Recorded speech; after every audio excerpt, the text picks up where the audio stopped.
बिस्मिल्लाहिर्रहमानिर्रहीम अस्सलामु अलैकुम वरहमतुल्लाहि वबरकातुहू। लेक्चर नंबर 42 एक्सरसाइज हम स्टार्ट कर रहे हैं जी 2.2। बड़ी सिंपल सी एक्सरसाइज है, लेकिन इस एक्सरसाइज को शुरू करने से पहले आप लाजमी तौर पर इससे प्रीवियस जो 2 लेक्चर्स हैं वो लाजमी देखें, क्योंकि वो आपको प्रॉपर्टीज़ वहाँ मैंने डिटेल से समझाई हैं वो आती होंगी, तो ये फिर ऐसे हो जाएगी एक्सरसाइज। ठीक है जी। तो ओह याद आया, आपने जो है ना ये वाला बटन है इसको ज़रा क्लिक करके देखना है कि ब्लू होता है आपके मोबाइल में कि नहीं होता। और अब चलते हैं पढ़ते हैं। क्वेश्चन नंबर 1 है कि आपने आइडेंटिफाई करना है प्रॉपर्टी का कि कौन कौन सी प्रॉपर्टीज़ जो है ना यहाँ पे यूज़ हुई हैं। तो देखें जी a + b = b + a, तो ये कौन सी प्रॉपर्टीज़ है? ये बेसिकली हमने इनकी क्या की है, जगह चेंज कर दिया है, कम्यूट कर दिया आपस में। ठीक है, तो ये क्या हो गई, कम्यूटेटिव प्रॉपर्टी हो गई विद रिस्पेक्ट टू एडिशन। ठीक है, यहाँ मैं शॉर्ट फॉर्म में लिख रहा हूँ, commutative with respect to addition. ठीक हो गया।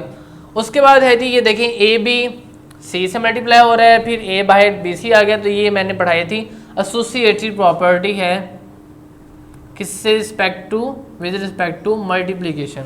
ठीक हो गया। अब है जी 7 × 1 = 7, तो ये कौन सी हुई कि 7 को हमने मल्टीप्लाई किया फिर 7 ही आ गया, तो ये हो गई मल्टीप्लीकेटिव आइडेंटिटी। ठीक हो गया जी, मल्टीप्लीकेटिव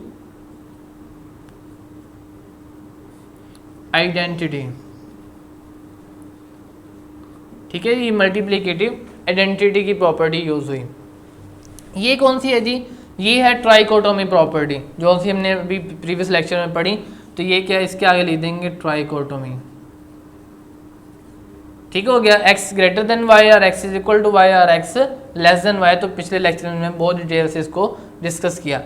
उसके बाद a b = b a, तो ये क्या है, ये भी कम्यूट है कि हमारे पास 2 एलिमेंट्स हैं, लेकिन इधर एडिशन थी, तो इधर क्या है हमारे पास मल्टीप्लिकेशन है, तो ये क्या हो जाएगा जी, commutative with respect to multiplication. ठीक हो गया जी।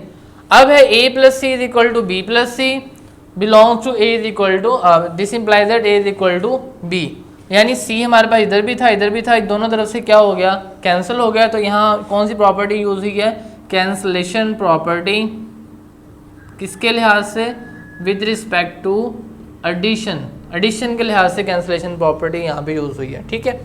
अब देखें 5 + -5 = 0, तो 5 में क्या हमने ऐड किया, ये कौन सी प्रॉपर्टी होती है कि हमारे पास एडिटिव इन्वर्स, कि उसका 5 का एडिटिव इन्वर्स ऐड किया, तो हमारे पास क्या आंसर आ गया, आइडेंटिटी। तो लिहाजा 5 का एडिटिव इन्वर्स -5 और -5 का एडिटिव इन्वर्स 5, तो यहाँ पे हमारे पास कौन सी प्रॉपर्टी यूज हुई है, एडिटिव इन्वर्स। ठीक हो गया जी। अब करते हैं 8 पार्ट की जानब।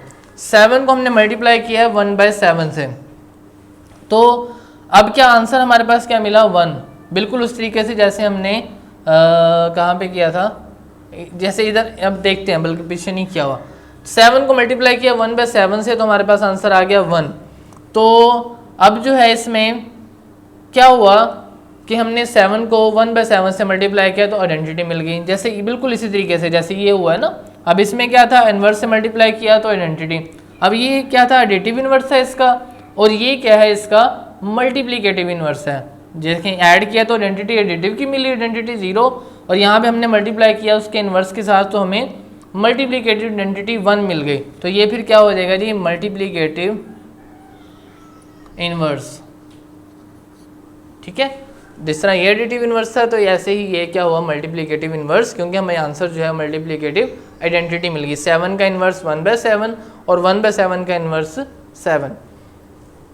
इसके बाद है जी a > b, this implies that ac > bc, कब, जब c > 0। हमने यहाँ पे पिछली लेक्चर में यहाँ पे पढ़ा था कि c अगर <0 होता तो साइन चेंज होता है, इनक्वालिटी का अब c > 0 तो साइन चेंज नहीं हुआ, तो ये क्या है, मल्टीप्लीकेटिव प्रॉपर्टी है किसकी, विद रिस्पेक्ट टू मल्टीप्लीकेशन। ठीक है, multiplicative just property, multiplicative property. ठीक है जी, और इनइक्वालिटी की है। अब जनाब क्वेश्चन नंबर आ गया हमारे पास 2, कहता है फिल इन द ब्लैंक्स। इसको ब्लैंक को जो है ना फिल करना है, जो प्रॉपर्टी यहाँ पे यूज़ होकर ये वाला स्टेप बना है, तो कौन सी प्रॉपर्टी यहाँ पे यूज़ हुई है, तो फिर ये बना है वो यहाँ पे लिखना है। ठीक है, अब देखें 3 है यहाँ पे, 3 अंदर डिस्ट्रीब्यूट हो गया, यानी हर किसी के साथ क्या हो गया, मल्टीप्लाई हो गया।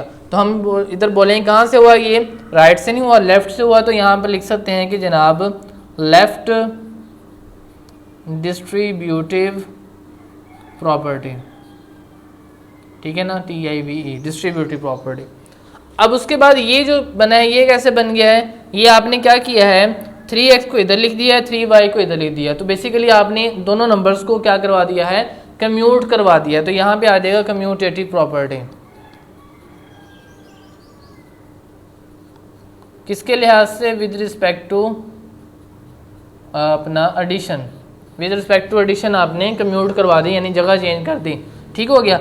अब इसके बाद क्या हुआ, 3x और -3x, देखें चीज़ें सेम है, सिर्फ साइन का फ़र्क है। तो एक दूसरे का क्या हो गया, ये एडिटिव इन्वर्स। एडिटिव इन्वर्स होने की वजह से हमें क्या मिला है, 0। तो इधर आप बोलेंगे जी additive inverse.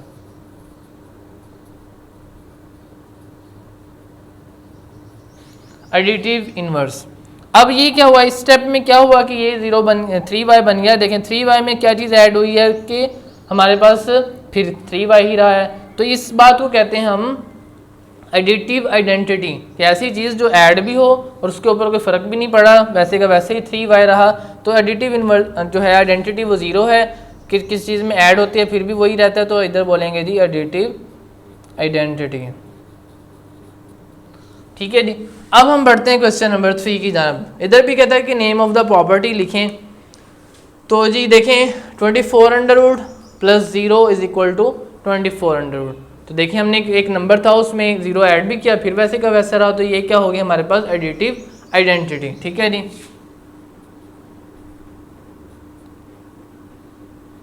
Additive identity y। उसके बाद है जी ये, अब इसमें देखिए -2/3 था, ये क्या हुआ, डिस्ट्रीब्यूट हुआ, इससे भी मल्टीप्लाई हुआ और इससे भी मल्टीप्लाई हुआ। तो आप इससे बोल सकते हैं कि जनाब क्या है, ये लेफ्ट से मल्टीप्लाई हुआ तो लेफ्ट डिस्ट्रीब्यूटिव ला, और किसके ऊपर, ओवर एडिशन। तो आप लिख सकते हैं कि जनाब लेफ्ट डिस्ट्रीब्यूटिव ला, उसके बाद विद रिस्पेक्ट टू ओवर, यानी किसके दरमियान में एडिशन है तो क्या लिख सकते हैं, ओवर एडिशन।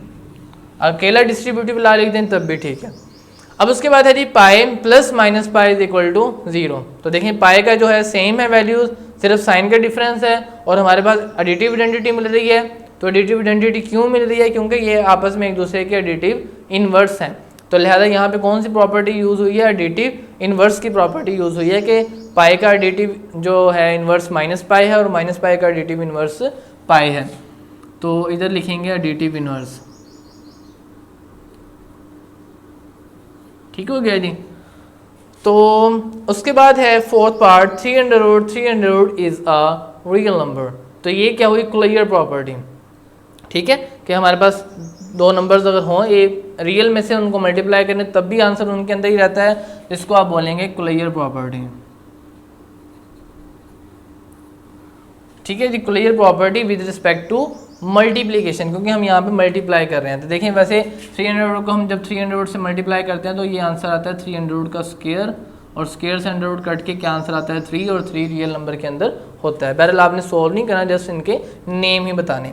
अब लास्ट क्वेश्चन है जी इस एक्सरसाइज का लास्ट पार्ट, कि -5/8 और -8/5। देखें तो जो चीज़ें हैं बिल्कुल सेम है, सिर्फ उसको क्या किया है, उल्टाया ही है, उसका इन्वर्स लिया है। तो बेसिकली फिर हमें जब ये जहाँ जैसे ये था एडिटिव इन्वर्स, और ऐसे ही ये क्या है, मल्टीप्लिकेटिव इन्वर्स, कि सिर्फ उसको उल्टा दिया, साइन वगैरह चेंज नहीं करते मल्टीप्लिकेटिव इन्वर्स में। तो देखें 8 से 8 कट गया, 5 से 5, माइनस माइनस प्लस, तो हमारे पास 1 आ गया। और ये कौन सी प्रॉपर्टी यूज़ हुई है, मल्टीप्लिकेटिव इन्वर्स हैं एक दूसरे के ये। तो इधर लिख देंगे जी मल्टीप्लिकेटिव इन्वर्स,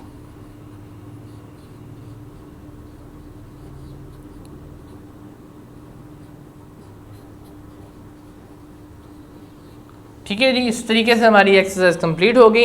मिलते हैं नेक्स्ट लेक्चर में। अल्लाह हाफिज़, अस्सलाम वालेकुम।